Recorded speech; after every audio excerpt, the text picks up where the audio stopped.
Welcome back to another episode of Branding While Black. I'm your host, Shaney Washington, and my mission is to educate, empower, and economically develop my people. So it's good. It's been a minute. It's been a minute. So I had to take a step back because a lot of different things were happening in my world at one time. For one, I'm pregnant. I'm 5 months pregnant right now. So that's been like a whole thing, y'all, for real. And for those of you who know me, knows that I have a daughter who has special needs already. She's 6, and she just started school this year. Like she actually started big girl school, like physically going post pandemic and whatnot. So that's been a thing. And we bought a new house. So new bills, and I've been expanding my own media agency, Dream Forward. So it's been a lot of different moving parts happening on my end, but I wanted to make sure that I can come back, do the show justice, and kind of revamp a little bit. But basically, I'm going to be focusing more on service based businesses. The businesses, the entrepreneurs that don't exactly have a tangible product. And to be honest, I think that it's a little harder for people who just have like a skill set to get those clients, and because they don't have anything to show, like you have to have like previous work experience or a portfolio or references and things like that. But how can you get those things if nobody will give you a chance? So those are the things that we're going to be talking about. Still talking about branding. Still going to have some great guests on and just having a good time.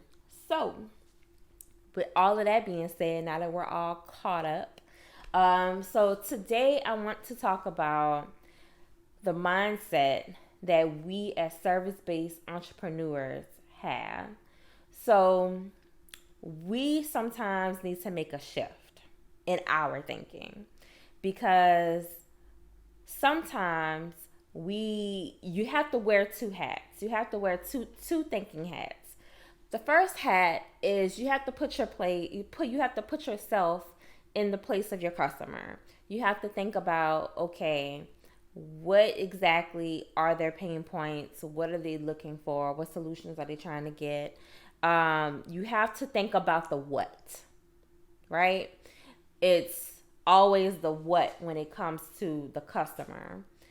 But the other hat that you have to wear is your entrepreneur hat. You have to be solving a problem, which I'm sure you've heard that a million times before.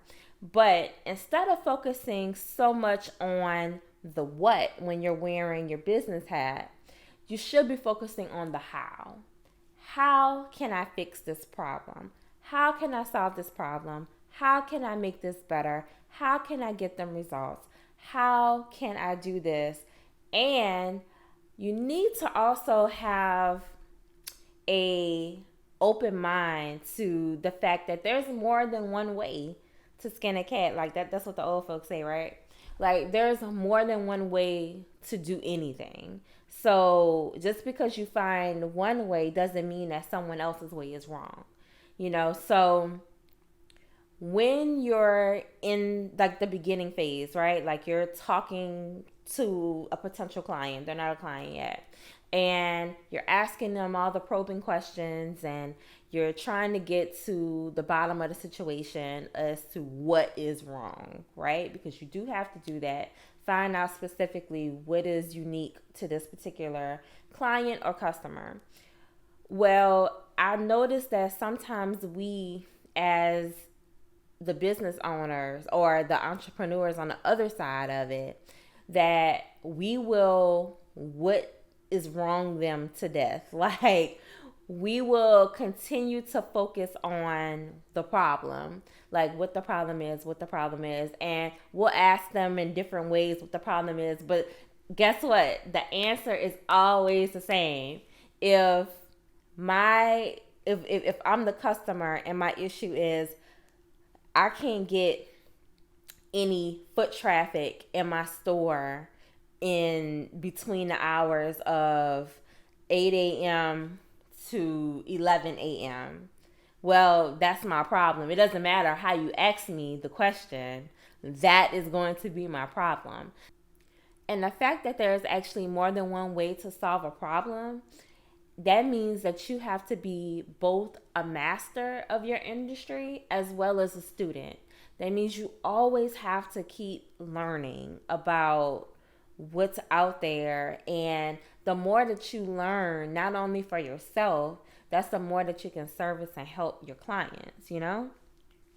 And I want you to think about yourself as being more than a coach or more than an entrepreneur. I want you to think of yourself as a resource because believe me, I'm more than sure that your potential client, they have already Googled to death all the stuff that they're complaining about. Like they have Googled it to death. And to be honest, that's why they're coming to a person, to an expert that may have the answers that they wasn't able to find online. So that's why you have to invest in yourself, take classes, invest in mentors and coaches and read books and things like that. Like that's not just to better yourself, but that's to help you grow your business. That's why a lot of like if you do get a mentor, a lot of them will recommend books for you to read. A good mentor anyway will recommend specific books for you to read so that it'll help you move along in your journey, and it'll also help develop your mindset, and it'll give you a different perspective, a different way of thinking on how to approach problems. Because really, remember, all we're doing is problem solving, right? So in the midst of your problem solving, remember, you are going to have to persuade them past their status quo, right? Because, like I said, they've already Googled this stuff. So they already know the surface level of what you're explaining to them. But what they're not going to understand is, okay, so you're telling me that I need this, right? And you're telling me that it's going to cost this. Okay, so make it make sense because I read on Google that all you got to do is this. So at that point, you need to let them know really what the value is in the perspective that you're giving them. So they can then understand, okay, this person knows what they're talking about, and I'm okay paying this price for this person and knows what they're talking about because I feel like I'm going to get the results because they're giving me a different insight to a different viewpoint of my problem that I hadn't looked into before. So you're definitely going to have to get good at concising your hypothesis, or you're going to get better at narrowing down solutions. Because if you come at them and, with 5 or 6 different solutions, they're going to be like, okay, so which one do we do? And are you charging me for all of these solutions? Like those are the questions that they're going to have. So you yourself, as a service-based business, I always recommend the number 3 because 3 is, 1, it's easy to remember 3 things, and 2, it kind of makes it more tangible. It makes the goals more tangible, and it also helps you kind of weed out the things that's not as important, and just really tackle the big things.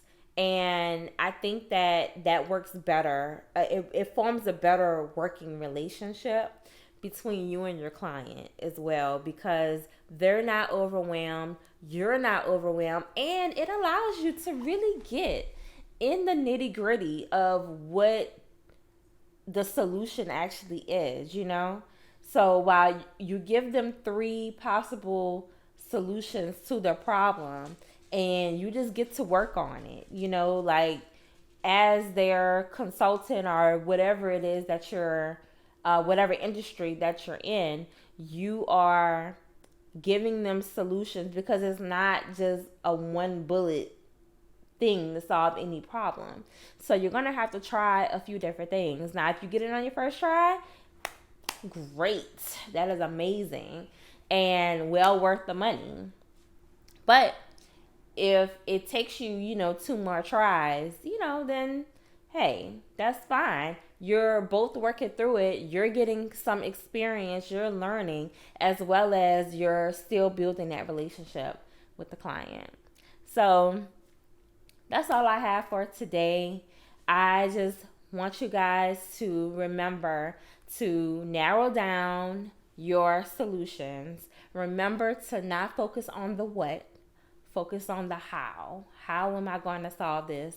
And remember to not only be a master of your industry, but also to be a student so you could become a better resource for your client. All right, you guys, you have an amazing day. I'll see you same time, same place next week. And follow me on social at Shaney Washington. I'm mostly on IG these days, but you can catch me anywhere. Peace.